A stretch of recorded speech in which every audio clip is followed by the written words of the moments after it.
Религиозной группы в Астане и в Казахстане не существует под нашим контролем. Это можно смело, уверенно сказать. Дін саласында жүрген мамандардың біліктілігі өте жоғары деңгейде. Бұрынғыдай емес, қазіргі таңда өте қазақша, орысша тілдерінде толыққанды жауап бере алады. Предмет не проводите, из-за этого наша молодежь попадает под влиянием каких-то деструктивно религиозных течений. Енді бүгінгі таңға дейін елордамызда бағанағы 15 және жастағы неке құрды деген ондай жағдай болған жоқ. Армысыз көрермен, дінге деген қызығушылықпен оны танып білу әр саналы адамның рухани қажеттілігінен туындайды. Осы бағытта елордада қандай жұмыстар атқарылуда? Бұл туралы біз бүгін студиямыздың қонағы Нұр Сұлтан қаласы дін істер басқармасының бастығы Нұрдәулет Әлмұхановпен сұхбат барысында білетін боламыз. Алғашқы сауалымыз, жалпы діни басқарма өкілдері қаламызда көптеген қоғамдық ұйымдарға барып түсіндіру жұмыстарын жүргізеді, кездесулер өткізеді. Осы бағыттағы жұмыстарыңыз елорданың руханиятын жаңғыртуға қаншалықты ықпал етуде? Рахмет, қайырлы күн барша елордалықтарды және де мына келіп жеткен тәуелсіздік мерекесімен шын жүректен құттықтаймын. Бүгінгі дін саласы және қоғам үшін өте өзекті мәселе. Діннің негізгі қайнары бұл халықтың рухани сана сезімімен оның түйсігінде. Дін өте нәзік сала болғандықтан және де әрбір адамның ой түсіну және түсіну барысындағы бұл үлкен қажырлықты талап ететін жайт. Бүгін таңда елордамыздағы дін істер басқармасы жыл басынан бері талмай, өзінің қанатты талмай жұмыс жасап келе жатыр. Бұның негізгі бағыттарының бірі мемлекеттік діни қызмет және діни бірлестіктер туралы заңнама аясында, сонымен қатар мемлекеттік, яғни бағдарлама бар. Қазақстан Республикасының заңнамасының актілеріне бекітілген, яғни сол жердегі діни экстремизм мен терроризмге қарсы күрес бойынша 2018-2022 жылдардағы мемлекеттік бағдарламаға сәйкес іске асырылады. Қазіргі таңда басқарманың негізгі бағыттарының бірі бұл жалпы елордадағы діни бірлестіктердің бірегей ауызбіршілігі және де бір бағытта діни тұрақтылықты сақтау мақсатында. Біздің басқарманың тарапынан ең бастысы арнайы мемлекеттік қызмет көрсетіледі. Можете подробнее рассказать, 2 пандемийных года карантинные ограничения как-то повлияли на религиозную обстановку в столице? Да, очень хороший вопрос. На сегодняшний день, да, действительно мы, несмотря на это, мы как-то работу делаем, работаем. Но эта пандемия не только нас, это на весь мир повлияла, то, что обстановка как не раньше. Раньше было там мы на весь аудиторию собрали бы, количество собрали бы, всем объяснили бы информационно-разъяснительной точку зрения. И в тот же момент хотели бы подробно полностью. В тот момент и также хотелось бы отметить, есть момент, то, что с людьми мы как-то без, как говорится, без всяких обязательств мы могли встретиться. А на сегодняшний день, чтобы организовать встречу, и в тот же момент тот лектор, насколько он, как говорится, сан-норму соблюдает, и аудиторию сан-норму соблюдает, эти моменты были. Но несмотря на это, наша работа, показатели год за годом улучшается. Мы, почему? Мы в том году, в 2020 году, как раз пандемия началась, мы полностью весь состав оперативно все приняли такой метод онлайн-режим. Онлайн-режим лекцию. На сегодняшний день позволило на YouTube-канале, это получается YouTube-канале, и это каждую неделю 2-3 лектора выпускали. Лекторы именно по нашей линии, по религиоведению. Они более высококвалифицированные специалисты, профессоры, докторы, научные точки зрения, они их очень даже хорошо объясняют и разъясняют. И через этот интернет-портал, мы как YouTube-канал, Facebook, Instagram и остальные другие социальные сети, мы максимально охват сделали. И в том году, как я не ошибаюсь, примерно там 100 с чем-то мы информационно-разъяснительную работу через онлайн сделали. И эта практика показала, в этом году есть ослабление, но однако мы это параллельно ведем, это онлайн информационно-разъяснительную работу. Почему? Потому что есть востребованность. И есть в тот же момент, как говорится, Кто-то не может выйти из кабинета, кто-то не может за границу поехал, но они может ссылку на наш YouTube канал, это получается YouTube канал, мы в начале года озвучили наши лектора, и потом график есть у нас. Это у нас график, это вторник и в пятницу. А посещаемость какая?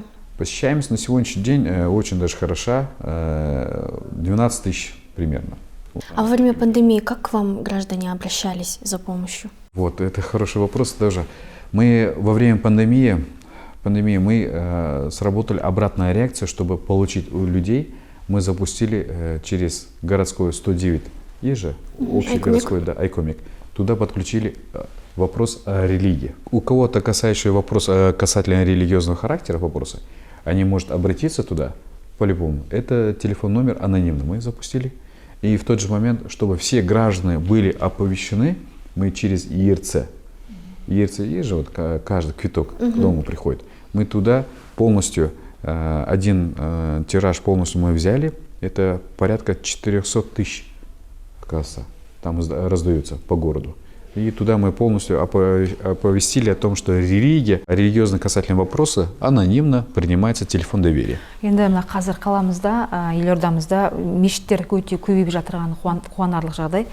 Соларға баратын жамағат туралы айтсаңыз, және жалпы елордалықтардың қанша пайызы мұсылмандар? Бүгінгі таңда Қазақстан мұсылмандар діни басқармасының жалпы елорда өкілдігінде 12 мешіт жұмыс жасайды. Жаңасын қоспағанда ма? Иә, қазір таңда бізде елордамызда тағы 2 мешіт салынып жатыр. Бұл енді қазір жаңа мешіт жайында мен қазір тоқталып өтем.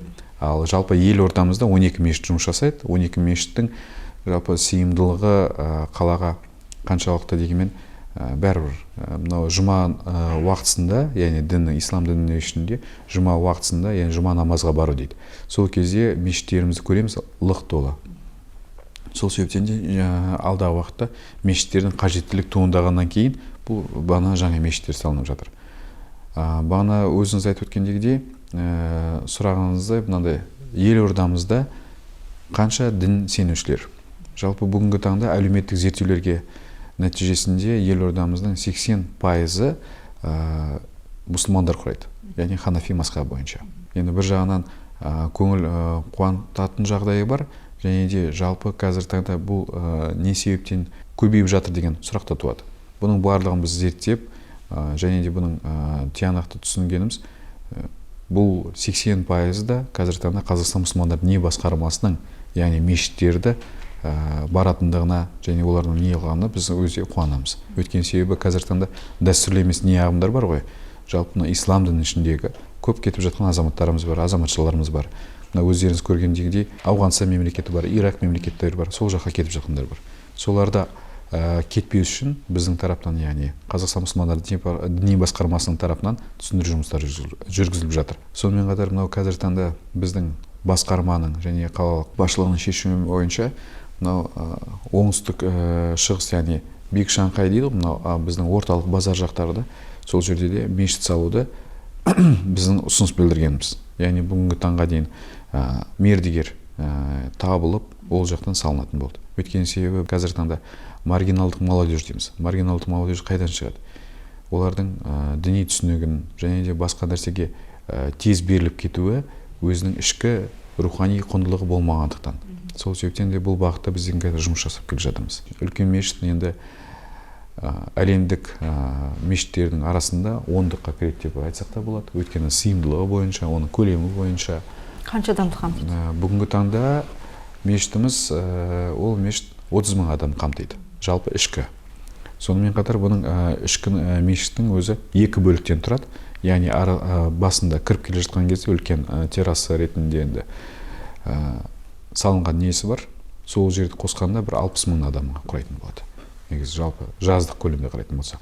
Бүгінгі таңда енді ол сәулетімен ғимарат толықтай келіскен орталық Азиядағы үлкен мешіттердің бірі болса, әлемдік деңгейде ол 10-дыққа кіреді. Енді алдағы уақытта оның енді ашылуына барлығы күллі мұсылман халқы, және де тек қана Қазақстанның мұсылмандары емес, мұсылман халқы емес, және шетелдік мұсылман елдерде өздерінің қуанып отырған, өздерінің қуаныштарын, сезімдерін білдіріп жатыр. Бүгінгі таңда біздің енді елордамыз үшін бұнда үлкен алпауыт ғимарат алдағы уақытта өзінің туристік объект ретінде және де оның бүкіл елдерге, мемлекеттерге және де оның дін тұрғысынан өте маңызы зор деп есептейміз. Вы ранее говорили, да, о числе мусульман, протестантов, православных в столице. Существуют ли в столице религиозные группы, небольшие, возможно, которые находятся под вашим контролем? Религиозные группы, как в Астане и как в Казахстане, не существует под нашим контролем. Это можно смело, уверенно сказать. Почему? Потому что закон о религиозной деятельности и религиозное объединение позволяет о том, что если религиозное объединение есть, он должен официально зарегистрироваться через Департамент юстиции и пройти все, как говорится, религиозные материалы, экспертизу. И после этого религиозное объединение официально работает. А какие-то подпольные, какие-то там под нашим каким-то контролем религиозные такие группы нету. В столице и все в Казахстане. На сегодняшний день закон о религиозной деятельности и религиозное объединение о том, что четко, ясно. Жаңа өзіңіз сөзіңізде айтып кеттіңіз, жастарына теріс болсын, оң ағымдардың ықпалына тез түседі. Осы жастармен жұмыс жағы қалай? Біздің елордалық жастардың діни сауаты қалай? Сол жөнінде айтып берсеңіз. Бұл жастар дегеніміз әр уақытта да болса өте мемлекет үшін және қоғам үшін олардың ойып тұрып алатын орны ерекше. Өйткені мемлекеттің негізгі қозғаушы күші ол жастар болып табылады. Бүгін таңда жастарымыздың саналды ұрпағымыздың болашағы жарқын болу үшін біздің басқарма, біздің міндетіміз алдағы уақытта толыққанды діни тұрақтылықты қалыптастыру. Бүгін таңда біздің елордамызда айтатын болсақ 16 вуз бар. Мемлекеттік тіркеуден өткен 16 вузымыз бар. Ол жоғары оқу орнында бүгінгі таңда мемлекеттің негізгі құраушы күштері жастарды барлығын бізде арнайы ақпараттық түсіндіру жұмыстары арқылы жасаймыз. Яғни ол каждый жоғары оқу орындарында әр тәрбиелік мәні бар, тәрбие сағаттарын өткізетін арнайы жауапты маман бар. Сол жауапты мамандар арқылы біз ақпараттық түсіндіру жұмыстарын өткіземіз. Барасыздар, иә, Біз барамыз. Яғни арнайы группамыз бар, сол группа бағанағы неге барамыз? Жоғары оқу орнында барамыз. Жоғары оқу орнына барып ақпараттық түсіндіру жұмыстарын жүргіземіз. Сонымен қатар бүгінгі таңда 47 колледж бар.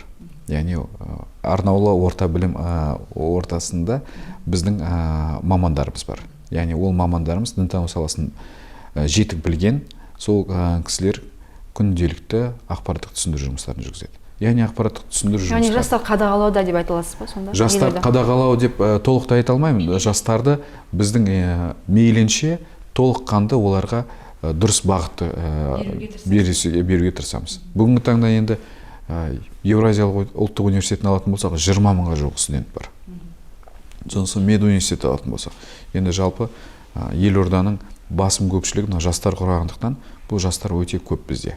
Бірақ жастарды мешітке де келетін жастар көп па? Мешітке де келетін жастар көп. Мешітке келетін жастарды мешіттің қазіргі таңда қасында жүрген, енді мешіт ғимаратының саласында жүрген, дін саласында жүрген мамандардың біліктілігі өте жоғары деңгейде. Бұрынғыдай емес, қазіргі таңда өте қазақша, орысша тілдерінде толыққанды жауап бере алады. И кез келген сұрақтарға жауап бере алады. Бұл жастармен тікелей біз тек қана ақпараттық түсіндіру ғана жұмыстар емес, сонымен қатар біздің қазіргі таңда әлеуметтік сала бойынша жасалған арнайы видео өнімдеріміз бар, материалдарымыз бар, соларды көрсетеміз. Недавно в Нур-Султане прошел обучающий семинар для педагогов и психологов по основам религиоведения. На открытии семинара вы как раз сказали, что выявляются случаи вербовки в деструктивные течения через социальные сети молодежи. Вот расскажите, как вы выявляете именно деструктивные течения в социальных сетях, в каких социальных сетях и сколько случаев было зарегистрировано? Мы в этом году приняли этот, как называется, хаб. Хаб – это в целом повышение квалификации именно по религиоведению преподавателей. У нас по вузу, у нас 16 вузов выбрали, и колледж 47, и 126 – это школу. А в школе специально есть факультативный предмет – это религиоведение. Это религиоведение на сегодняшний день, насколько преподается, мы с как говорится, учителями разговаривали, встречу организовали. Это был семинар у нас. В этом семинаре мы полностью детально обсудили, какие действия, какие элементы мы должны вести. И там при встрече с учителями у нас были вопросы о том, что на сегодняшний день, на какой этапе это проводится. Все учителя озвучили, да, это действительно в некоторых местах проводится, в некоторых местах, как говорится, по воспитательной части проводится. И мы ему объяснили, почему. Потому что есть свою точку зрения, то, что на сегодняшний день мы сталкиваемся с теми молодежами, потому что вы не разъясняете им религию, религиозную, именно по религиоведению, предмет не проводите, из-за этого наша молодежь попадает под влиянием каких-то деструктивных религиозных течений. Может быть, какие-то там сообщества. И мы им объяснили. И в тот же момент я там пример вел, да, вы правильно отметили. В этом примере там у нас на сегодняшний день действительно молодежь, они активно стали в социальных сетях. Они посещают очень все социальные сети. Это Инстаграм, Фейсбук и остальные там каналы. И они посещают, несмотря никакую, как говорится, законность, незаконность, они все смотрят полностью. Инстаграм, Фейсбук. И мы им всем разъясняем, объясняем. Да, есть моменты. На сегодняшний день у нас с нашими усилиями 25 тысяч социальных именно аккаунтов мы закрыли. И помимо есть там закрытые аккаунты есть. Мы закрытые аккаунты тоже мы закрываем с уполномоченным органом совместно. Здесь хотелось бы отметить то, что те дети, ребята, может быть, взрослые, они посещают, не зная закона. И в тот же момент они делятся. И в тот же момент они лайкают. Лайк нажимают. И это привлечет административное правонарушение. Потому что если там материал деструктивного религиозного характера, если его копировать или там распространять, это получается административный штраф. Начиная от административного кодекса, это 490 статья, начиная 50 МРП до 100 МРП. И дальше какие-то религиозные розные или религиозные какие-то вражды начинаются, это до Уголовного кодекса здесь есть. И мы максимально разъясняем это в социальных сетях и в тот же момент через преподавателей, и через именно учителей по воспитательной части. А расскажите, как вы вообще выявляете эти аккаунты? Как эта работа происходит? Да, это хороший вопрос. На сегодняшний день у нас это, как я отметил, Центр изучения религии есть. Центр изучения религии, они непосредственно, у нас специально там специализированный каждый отдел есть. И есть отдел мониторинг. Отдел мониторинг, они непосредственно там, штатная численность очень огромная. И они непосредственно с утра до вечера непосредственно есть специальная программа. По этому программе кибернадзор, по этому программе сидит, и все касательно религиозного характера, все материалы вытаскивают. Они мониторят религиозный контент. Так можно назвать? Не только религиозный контент, это именно псевдорелигиозный контент. А сколько человек, вы можете сказать, в отделе мониторинга? На сегодняшний день это 6 человек. Это для нас много, 6 человек. Почему? Потому что сам центр от 25, из них там 6 человек, это именно отдел мониторинга. А вот мониторинг проводится именно прям по всем социальным сетям? Да. Енді мына болашақ дін өкілдерін тәрбиелейтін Астана медресесі колледжге өзгертілді. Бұл оқу бағдарламасына қаншақты өзгерістер әкелді? 2021 жылы Астана медресесі өзінің колледж деген статусын алды. Колледж деген статусын алу себебі, жалпы бұл білім ордасы арнаулы орта білім мекемелердің қатарына кірді.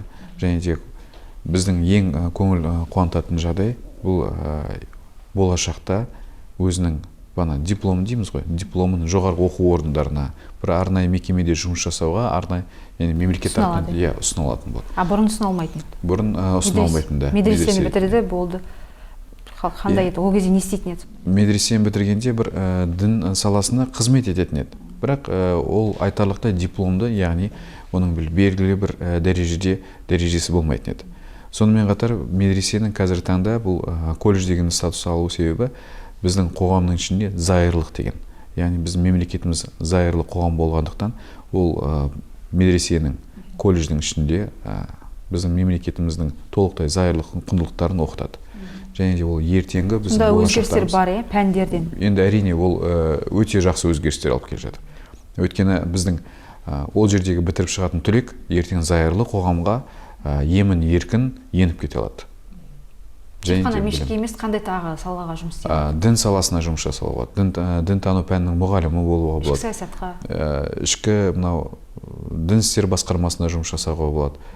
Сонымен қатар департамент полициялары да бар. Сонымен қатар министрлікте де бар. Әртүрлі мекемелердегі дін жағы бойынша жұмысқа кіре алады, иә? Түрмеге жаңағы. Арнайы, ол бүкіл мекемелерде дін саласы қазір таңда өзекті. Сол себептен барлық саланың ішіндегі дін саласындағы маман бола алады. Бұл неде қанша бала оқиды қазір? Қазір таңда біз медреседе 138 бала оқиды. Еліміздің түкпір-түкпірінен келе ме, әлде тек осы елорданың адамдары ма, балалары ма? Бүгінгі таңға дейін елорданың жалпы өзінің негізгі бірінші басты қағидасы елорданың балаларын қамтып, егерде толықпай жатса, онда басқа қалалардан алады. Бүгінгі таңда бұл колледж деген статус алғандықтан мемлекет тарапынан 50 гранты иеленді. Негізі ақылы ма? Негізі медресе болған кезде ақылы болмаған тұғын. Жалпы өздің әрбір ата-ананың. Қазір ақылы да тегінде бар, е? Қазір мемлекеттік грант берілгеннен кейін, яғни студент тегін оқиды және стипендия алады. Вот ранее вы говорили о том, что нужно повышать религиозную грамотность у молодежи. Но для этого нужны квалифицированные кадры, естественно. Сколько специалистов у нас в столице в области религиоведения не хватает? Я бы сказал, у нас хватает специалистов. Но для дальнейшего роста численности населения города и также по каким-то отраслевые моменты нами были города там решен вопрос таким образом. В том, что в том году, в 2020 году выделили грант именно преподавательской деятельности, именно религиоведения, основу религиоведения и психологию. На сегодняшний день у нас с 2020 года выделено 30 грантов. Это университет Нур-Мубарак, там это повышение квалификации проходит, и университет там 4 года учится. И мы там выделили на бакалавр и на магистр. Это получается через 3 года наши специалисты будут готовы. У них обучение 3 года, да, всего? 4 года. Я имею в виду с учетом того, что в 2020 году уже курсы, вторые курсники уже. То, что примерно там через, да. А в этом году гранты не выделялись? В этом году гранты выделялись, 15 грантов. Ежегодно мы 15 грантов выделяем. 13 бакалавр, 2 магистра. И на следующий год уже тоже, да, запланировано? Следующий год тоже запланировано. С учетом этого роста, о том, что для дальнейшей столицы, это, как говорится, мы год за годом увеличивается численность населения. И для этой цели нам надо специалисты. И эти специалисты завтра, как 3 года, они должны после учебы здесь работать. Такая договоренность есть у нас. То есть они отрабатывают грант свой? Да. Қазіргі уақытта балалар кәмелет жасқа жетпей тұрмыс құратын балалар көбейді. Әсіресе Маңғыстау өңірінде 15 жаста тұрмысқа шыққандар болды. Енді елордада білмейміз. Осы тұрғыда не айта аласыз? Бұл ненің әсерінен болуы мүмкін? Және бұл діни қарама-қайшылық туғызбай ма? Сұрақ өте күрделі де маңызды, және бүгінгі қоғамға өте өзекті деп есептеймін. Қазір таңда біздің жалпы көбісі айтады ғой, енді жеке тұлға болып қалыптасу үшін оның бір кәмелетке жасына жету керек дегендей бар. Қыз баланы, ер азаматтың бұндай шешім қабылдауы қаншалықты олардың өмірге, үлкен өмірге қадам басуына маңызы зор деп есептейді.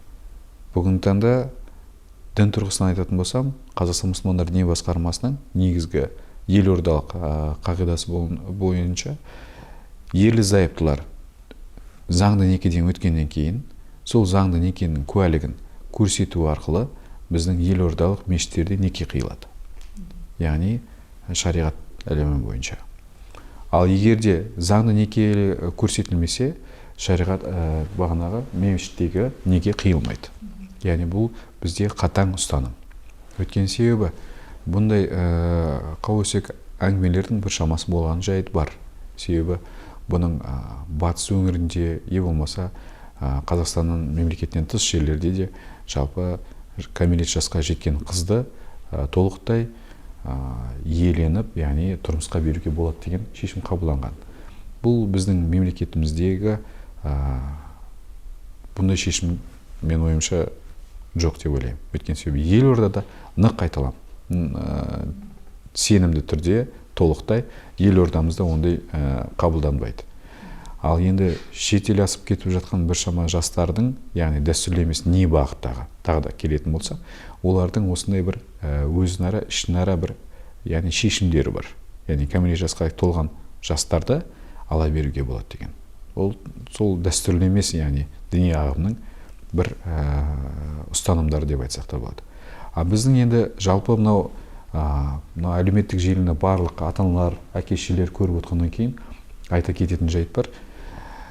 Әрбір әке-шеше өзінің құзыретіндегі, яғни оның жанындағы қызы мен баласына бұл нәрсені, тәлім-тәрбиені тал бесіктен бере білу керек. Өйткені айтады ғой, тал бесіктен жер бесікке дейін ілім үйрену керек дейді. Сол себептен де бүгінгі таңда әке-шешелері, ата-аналары, яғни қыз балдарына, ер балдарына толықтай айтқанда үйрету қажет. Яғни бұл тұрмыс құру мәселесін өте маңызды, үлкен өмірге қадам басу. Бірден бір себеп, бұл бағанағы айтамыз ғой, мемлекеттік некеде, сонымен қатар мешіттің ғимаратына некеде әке-шешенің қатысады, міндетті түрде қатысады. Бұл шешім солар арқылы беріледі. Бұл жерде әке-шешенің рұқсатынсыз 15 жаста болса да, 15 жастағы енді неке қойып болмайды. Өйткені біздің мемлекетіміз бойынша тұрмысқа шығып жатқандар, мен сізге айтайын, нақты мына мешітте осындай неке қиылды деп жоқ. Өйткені жоқ, ондай факт жоқ, мен сізге айтайын. Және ол ақаш бөлімде де оны қимайды, 18-ге толмайынша, 17-ге толмайынша. Енді ақаш бөлімде барлық... некесіз тұрып жатырған болса нағаны? Енді бұл... 17-ге толмайынша, 18-ге толмайынша. Бұл жерде енді қалай болсын, бір өздерінің азаматтық тұрғыда бір шешімдері болуы мүмкін, бағана жастардың. Бірақ бұған ең басты назар аударатын әке-шеше. Яғни әке-шешелері соған, бұл айтқанда, жол беріп отыр. Бұл жерде әке-шешелердің, мен ойымша, не қылсақ болады? Түсіндіру жұмыстарын жасау керек деп ойлаймын. Өйткені әке-шешенің басты назардағы ұстайтын, яғни өздерінің бала-шағалары. Енді бүгінгі таңға дейін елордамызда бағанағы 15 және жастағы неке құрды деген ондай жағдай болған жоқ. В Казахстане вносят поправки в законодательство по защите прав неверующих.